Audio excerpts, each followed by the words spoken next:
Good morning students. Advertisement में हम advertisement budget कर रहे थे, जिसमें हम 5 पॉइंट्स पहले ही ऑलरेडी कर चुके हैं। आज हम करेंगे 6th point, increase over last years budget. ये बिल्कुल सिंपल है। जो लास्ट ईयर का बजट है हमें उसमें क्या करना है, इंक्रीमेंट करना है। Increase over last year budget. इसमें क्या होता है, जो पिछले वर्ष का बजट का विज्ञापन जो बजट हमने पिछले साल बनाया उसी को बेस बनाया जाता है। उसी के बेस पे हम क्या करते हैं कि जो हमारे खर्चे हैं, हमारी एडवर्टाइजमेंट की कॉस्ट है, ये एडवर्टाइजमेंट की कॉस्ट है, इनमें जो वृद्धि होती है और सेल्स में वृद्धि करने के लिए पिछले वर्ष की जो एडवर्टाइजमेंट बजट होती है उसी में कुछ हम इंक्रीमेंट कर देते हैं और जो इस साल का बजट है हम बना लेते हैं। ये बजट बनाने का काफ़ी आसान मेथड है, बिल्कुल सिंपल मेथड है। इसमें एडवर्टाइजिंग बजट जो बनाते हैं वो पिछले वर्ष के विज्ञापन बजट के कंपैरिजन कुछ ज़्यादा होता है। छोटी जो व्यापारिक संस्थाएं होती हैं उन संस्थाओं में इस मेथड से विज्ञापन बजट का निर्माण किया जाता है। तो इसमें क्या होता है, ये जो विज्ञापन बजट हमने बनाया है उसके कुछ फ़ायदे हैं, कुछ नुकसान हैं। तो अब हमें देखना है कि इसकी कुछ लिमिटेशंस दे रखी हैं, तो वो लिमिटेशंस कौन कौन सी हैं। अब हमें देखना है कि वो लिमिटेशंस कौन कौन सी हैं। तो चलो हम देखते हैं कौन कौन सी लिमिटेशंस हैं भाई। जो हमारा एडवर्टाइजमेंट है, अब बजट बनाते हैं, एडवर्टाइजमेंट के जो ऑब्जेक्टिव हैं और जो मार्केट में डिस्ट्रीब्यूशन इन्वायरमेंट में जो चेंज हो रहा है उसको तो हम ध्यान में ही नहीं रखते। इसमें तो हम क्या करते हैं, जो पिछले साल हमने बनाया है उसी के बेस पे करते हैं। लेकिन इस साल बहुत सारे चेंज होते हैं, जैसे गवर्नमेंट पॉलिसी में चेंज हो जाता है, यूनिट्स जो नई प्रतियोगी इकाइयाँ मार्केट में आ जाती हैं, मार्केट में एंट्री हो जाती हैं। तो इन सब जब हम पिछले वर्ष का बजट निर्धारण करते समय हम इस चीज़ का तो ध्यान नहीं रखते। पिछले वर्ष जो हमने एडवर्टाइजमेंट बनाया था वो पिछले वर्ष की गतिविधियों के अनुसार बनाया था या उससे पिछले वर्ष के बेस पे बनाया था। तो लेकिन एडवर्टाइजमेंट करते समय हमें उन बातों को भी ध्यान में रखना पड़ता है जो हमारे बदलते हुए मार्केटिंग इन्वायरमेंट को और एडवर्टाइजमेंट की आवश्यकता है उनको भी ध्यान में रखें। लेकिन हम इस मेथड में ध्यान में नहीं रखते। ये इसकी क्या बन गई, एक लिमिटेशंस। क्या होगी इसकी लिमिटेशंस, ये लिमिटेशंस हो जाती है, इसकी सीमाएं जिसको हम बोलते हैं। पिछले वर्ष के विज्ञापन बजट की त्रुटियों की पुनरावृत्ति। पिछले वर्ष हमने एक बजट बनाया, उसमें हमारे से कुछ गलतियां हो गई थी, कुछ मिस्टेक्स हो गई थी। अब हमने क्या किया, एज इट इज पिछले वर्ष का ही बजट लिया, तो पिछले वर्ष की त्रुटियां, कमियां और इस वर्ष के विज्ञापन बजट में भी अपने आप आ जाती हैं। तो सिंपल बात है, आएंगी आएंगी, क्योंकि हम तो पिछले वर्ष के बेस पे बना रहे हैं ना, इस वर्ष के बेस पे तो हम कुछ बना नहीं रहे। उसके बाद है नए प्रोडक्ट व नई कंपनी की दशा में तो पॉसिबल है ही नहीं, क्योंकि हमारे पास पिछले वर्ष का बजट होता ही नहीं। हम किस बेस पे बनाएंगे, पिछले वर्ष का तो हमारे पास कोई बजट है ही नहीं ना। तो पिछले वर्ष का बजट नहीं होता, नए प्रोडक्ट और नई कंपनी की दशा में ऐसा पॉसिबल नहीं है। ये मेथड था हमारा increase over last year budget. अब हम करते हैं उसके बाद रिटर्न ऑन इन्वेस्टमेंट मेथड। ये जो रिटर्न ऑन इन्वेस्टमेंट मेथड है ये हमारा कौन सा है, जो हमें जितना हम इन्वेस्टमेंट कर रहे हैं एडवर्टीजमेंट के ऊपर उसके ऊपर हमें क्या देता है, रिटर्न देता है। कितना रिटर्न देता है हमें इस बात को ध्यान में रखना है। इस मेथड में एडवर्टीजमेंट एक्सपेंसेस को हम रेवेन्यू इनकम न मानकर बल्कि क्या मानते हैं, इन्वेस्टमेंट मानते हैं, जिसका रिटर्न हमें प्रेजेंट में नहीं मिलता बल्कि लॉन्ग टर्म में भी प्राप्त होता है। जो दूसरे इन्वेस्टमेंट हैं उनकी तरीके से ही हम इन्वेस्टमेंट से रिटर्न प्राप्त करने की उम्मीद रखते हैं, आशा रखते हैं। इस मेथड में क्या करते हैं, एडवर्टीजमेंट पर के जो बजट पर खर्च की जाने वाली राशि है उसको हम देखते हैं कि कितनी राशि हमें खर्च करनी है। तो इसमें क्या होता है, इस एसेट्स का मार्केट वैल्यू होती है, इसको मार्केट में हम बेच सकते हैं। किसी एक वर्ष में एडवर्टाइजमेंट के जितनी खर्च अमाउंट हमने खर्च की है लॉन्ग टर्म में हमारी सेल्स में वृद्धि करने में सहायक होती है। पिछले वर्ष के लाभों और ख्याति में वृद्धि होती है, गुडविल में वृद्धि होती है। इसके लिए कैपिटल बस्टिंग टेक्निक्स का हम यूज़ करते हैं, net present value method, payment pay back period method, internal rate of return method, इस तरीके के normal rate of return method इस पर हम यूज करते हैं। बिल्कुल सिंपल है, ये काफ़ी लॉजिकल है।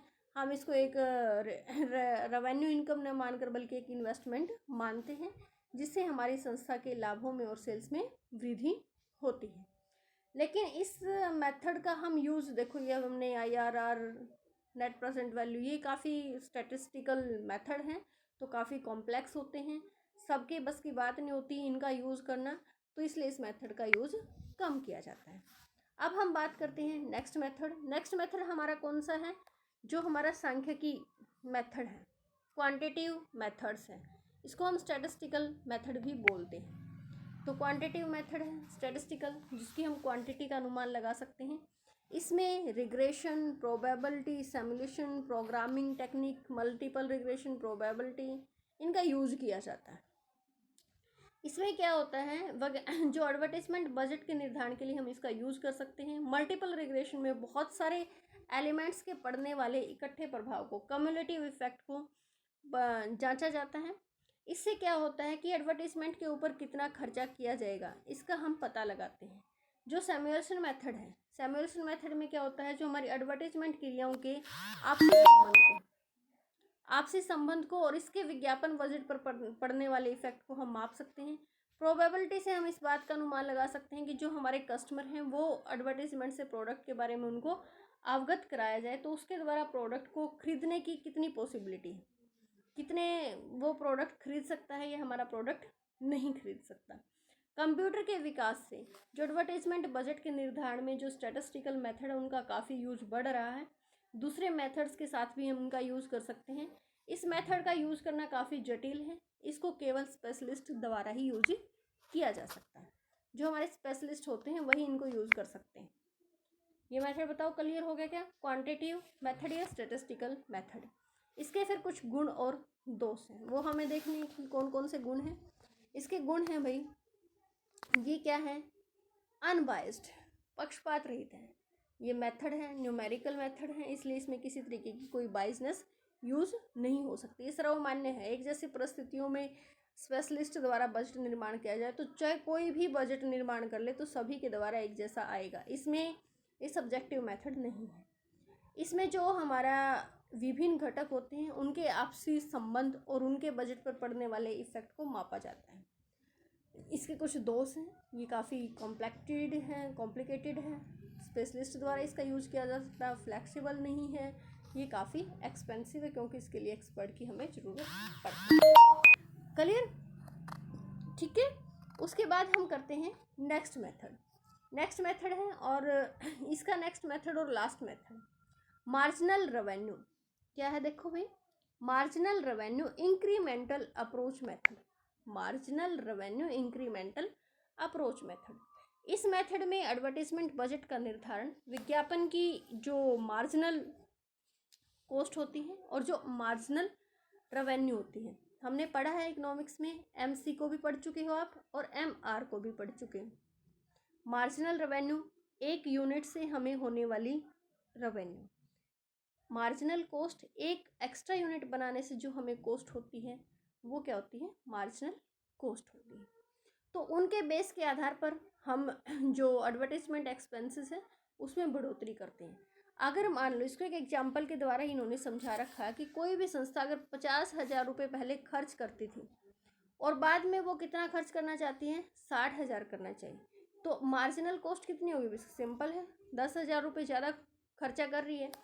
तो अब ये हमारा मार्जिनल रेवेन्यू से हमारा मतलब क्या है, जो हमने एडवर्टाइजमेंट में वृद्धि की है उसके बाद हमें देखना है कि उससे कमाने वाली इनकम क्या है, जो कॉस्ट हमने लगाई उससे हमने इनकम कितनी कमाई है। तो हम उस कॉस्ट को जब तक बढ़ाते रहेंगे तब तक वो कॉस्ट MC और MR, MC = MR नहीं हो जाते, तब तक हम कॉस्ट को क्या करते रहेंगे, इंक्रीज करते रहेंगे। ठीक है, बढ़ाते रहेंगे कॉस्ट को। अगर मान लो जब वो दोनों एक दूसरे के इक्वल हो जाएं तो ये कौन सी कंडीशन होती है, बेस्ट कंडीशन होती है, बेस्ट कंडीशन होती है। इसका एक एग्जांपल दे रखा है आपकी बुक में, इसमें एडवर्टाइजमेंट है 50, 55, 60, 65, कॉस्ट कितनी है अब इसमें देने रखी पहले ईयर में 555, टोटल एडिशनल रेवेन्यू 40, 44, 50, 60। अब मार्जिनल रेवेन्यू डैश 4, 6, 10, कुल इफेक्ट -10, -11, -5, ये इफेक्ट दे रखा है। अब उसके बाद हम देखते हैं नेक्स्ट। अब इसमें क्या किया, अब उन्होंने 75-80 रुपये लगाए, फिर उन्होंने 90, 95, 100, 105 रुपये लगाए। तो उसमें हमें देखना है कि जहाँ पर हमारी MR और MC इक्वल है, 5, 5, 5 दे रखी है यहाँ पे, और MC कहाँ पे, ये जो हमारा मैक्सिमम लेवल है, बेस्ट लेवल है, हमें तो वही बताना है ना बेस्ट लेवल हमारा क्या है। अब दे भी रखा है बेस्ट लेवल हमारा क्या है भाई, ये वाला है।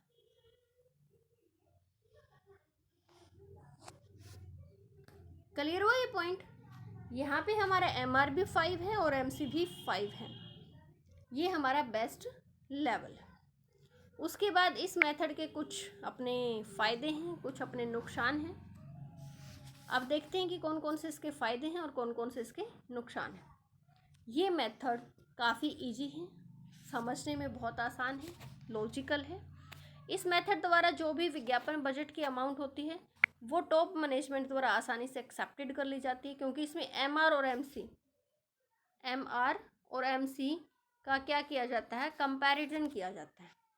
ये इकोनॉमिकल काफ़ी सही है। इसके कुछ दोष हैं। इसमें क्या एडिशनल एडवर्टीजमेंट एक्सपेंसेस द्वारा MR में होने वाली वृद्धि का अनुमान लगाना ठीक मतलब कठिन हो जाता है। ये मेथड की मान्यता गलत है कि एडवर्टीजमेंट ही संस्था की आगम में वृद्धि करने का कारण है, बल्कि इसके अलावा और भी बहुत सारे इफेक्ट हैं जो संस्था की सेल्स को घटाते या बढ़ाते हैं, कम या ज़्यादा करते हैं।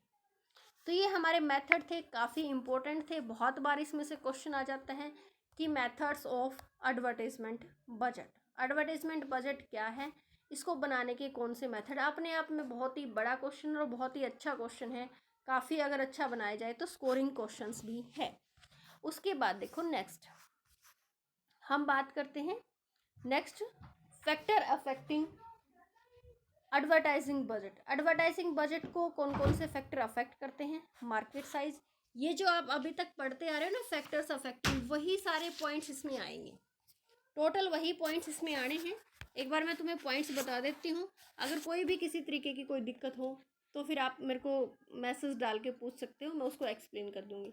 Stage in product life cycle, advertising strategies कौन सी है, बिल्डिंग स्ट्रेटजी है या होल्डिंग स्ट्रेटजी है, इसमें क्या होता है, या फिर हार्वेस्टिंग स्ट्रेटजी होती है। बिल्डिंग स्ट्रेटजी जो हमें अपना हिस्सा बढ़ाना है, और जो हमारी ये स्ट्रेटजी होती हैं बाजार हिस्से को बनाए रखने संबंधी होल्डिंग होती है, और हार्वेस्टिंग वो होती है पहले के जो एडवर्टाइजमेंट एक्सपेंसेस हैं उनसे लाभ प्राप्त करने के संबंध में। ये तीन है ना हमारी, ये तीन ही है मेन, बिल्डिंग, होल्डिंग और हार्वेस्टिंग स्ट्रेटेजी। उसके बाद है प्रोडक्ट डिफ्रेंशिएशन। प्रोडक्ट की क्वालिटी अच्छी है तो हम प्रोडक्ट को कम एडवर्टाइजमेंट की ज़रूरत होती, क्योंकि हमारे प्रोडक्ट की वैसे ही स्पेशल क्वालिटी है। उसके बाद है प्राइस लेवल। प्राइस लेवल हमारा कितना है, क्योंकि जो कॉस्मेटिक्स हमारे प्रसाधन होते हैं उनमें काफ़ी ज़्यादा ज़रूरत पड़ती है एडवर्टाइजमेंट की, तो हमें देखना है कि हमारे प्रोडक्ट के लिए किस तरीके का प्रोडक्ट हमारा है। इसमें काफ़ी ज़्यादा मॉडल द्वारा यूज़ किया जाता है, मॉडलों के द्वारा एडवर्टाइजमेंट कराई जाती है। रेवलन कॉस्मेटिक्स के प्रोडक्ट की कीमत जो दूसरे प्रोडक्ट हैं उनके कंपैरिजन काफ़ी ज़्यादा होती हैं, तो हाई क्वालिटी के प्रोडक्ट होते हैं। कंपटीशन का लेवल हमारा क्या है, प्रोडक्ट का नेचर कैसा है, प्रोडक्ट की जो एडवर्टाइजमेंट के प्रति लोगों का दृष्टिकोण कैसा है, आज वर्तमान टाइम में हमारी कंडीशंस क्या है, फाइनेंशियल रिसोर्सेज हमारे पास कितने हैं, मार्केट पोटेंशियल, मार्केट में कितनी अक्षमता है, उसके हिसाब से हम कम या ज़्यादा खर्चा कर सकते हैं। उसके बाद है हमारी एडवर्टाइजमेंट के ऑब्जेक्टिव हैं, क्या ऑब्जेक्टिव हमने डिसाइड किए, उनको पूरा करने के लिए कौन कौन से कार्य करने हैं। दूसरे फैक्टर्स हैं फ्रीक्वेंसी ऑफ परचेज हमारी कितनी है, जो हमारे डिस्ट्रीब्यूटर हैं उनको दिया जाने वाला रेम्यूनरेशन क्या है, एक्सपेक्टेड रिटर्न हमारा क्या है। तो ये जो एडवर्टाइजिंग बजट है ये चैप्टर भी कंप्लीट हो गया, इसको अच्छे से कर लेना। अगर इस चैप्टर में कोई भी डाउट है तो आप मुझे ग्रुप में छोड़ देना मैसेज, फिर किसी एक दिन है ना हम आपकी गूगल मीट पे क्लास ले लेंगे और सारे डाउट्स को क्लियर कर देंगे। Okay bye.